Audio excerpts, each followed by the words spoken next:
নমস্কাৰ সকলোকে মোৰ অন্য এটা ভিডিঅ' লৈ মই ময়ূৰীয়ে আপোনালোকক স্বাগতম জনাইছোঁ মোৰ YouTube channel Mayur Pegu kitchen and ব্লগলৈ। আজিৰ ৰেচিপিটো আমাৰ মিচিং সমাজত সকামতে হওক বা বেলেগ উৎসৱতে হওক সদায় বনাই থকা এটা ৰেচিপি হয়। আশা কৰোঁ আপোনালোক ভিডিঅ'টো ভাল পাব বুলি। আৰু কোনোবাই যদি মোৰ চেনেলত নতুনকৈ আহিছে প্লিজ চেনেলটো ছাবস্ক্ৰাইব কৰি দিব আৰু লগতে শ্বেয়াৰ কৰিব নাপাহৰিব। বলক তেন্তে আজিৰ ভিডিঅ'টো আৰম্ভ কৰোঁ। ইয়াতে মই গাহৰি মাংসৰ লগত কলডিল আৰু মাটিমাহ বনাম। এই ভিডিঅ'টো মোৰ আগৰ ৰেকৰ্ডেড ভিডিঅ' হয়, ভাবিলোঁ শ্বেয়াৰ কৰোঁ।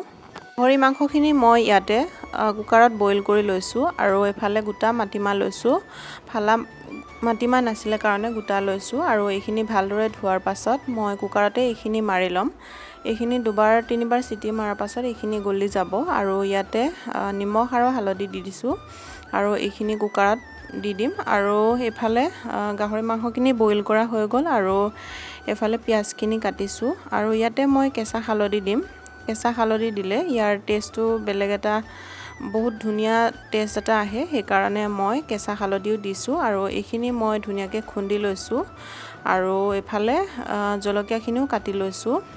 এইফালে কেৰাহী গৰম হোৱাৰ লগে লগে ইয়াতে মই মিঠাতেল যোগ কৰিছোঁ আৰু পিঁয়াজখিনি দি দিছোঁ।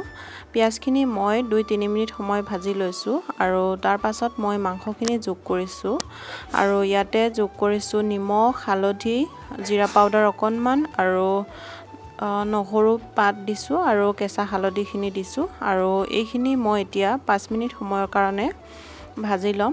আৰু 5 মিনিটৰ পাছত ইয়াতে মই যোগ কৰিছোঁ কলডিলখিনি। এইখিনি মই এতিয়া কলডিলখিনি যোগ কৰাৰ পাছত আকৌ এইখিনি মই 5-6 মিনিট সময়ৰ কাৰণে ভাজিম। আৰু এইফালে চাওক মাটিমাহখিনি ধুনীয়াকৈ সিজি গৈছে আৰু এতিয়া মাটিমাহখিনি মই বেলেগ এটা বাচনত উলিয়াই এনেদৰে গিলাচৰ সহায়ত অকণমান থেতেলিয়াই দিছোঁ। এতিয়া কেৰাহীতে মই মাটিমাহখিনি দি দিম। এয়া চাওক এতিয়া মাটিমাহখিনি দি দিম আৰু এইখিনি পানী নিদিয়াকৈ মই 2-3 মিনিট সময় ভাজি ল'ম। তেতিয়া চব্জিখিনি খাবলৈ বহুত ধুনীয়া হয়, সেইকাৰণে এনেকৈ পানী নিদিয়াকৈ মই এনেকৈ মিলাই লৈছোঁ। এতিয়া মই পানীখিনি যোগ কৰিম। এয়া চাওক পানীখিনি মই এতিয়া যোগ কৰিছোঁ। আপোনালোকেও এই ৰেচিপিটো ট্ৰাই কৰিবচোন। গাহৰি মাংসৰ লগত মাটিমাহ আৰু কলডিল কম্বিনেশ্যনটো বহুত ধুনীয়া হয়। আৰু এয়া চাওক এতিয়া ধুনীয়াকৈ উতল আহিছে। এইখিনি মই 5 মিনিট সময়ৰ কাৰণে উতলিব দিম আৰু একেবাৰে শেষত মই যোগ কৰিম ধনিয়া। এয়া চাওক ধনিয়া পাতখিনি মই ধুনীয়াকৈ সৰু সৰুকৈ কাটি ইয়াতে মই ওপৰতে ছটিয়াই দিম একেবাৰে লাষ্টত। আপোনালোকেও এই ৰেচিপিটো বনাই খাই চাব আৰু কেনে পালে কমেণ্টত জনাব নাপাহৰিব।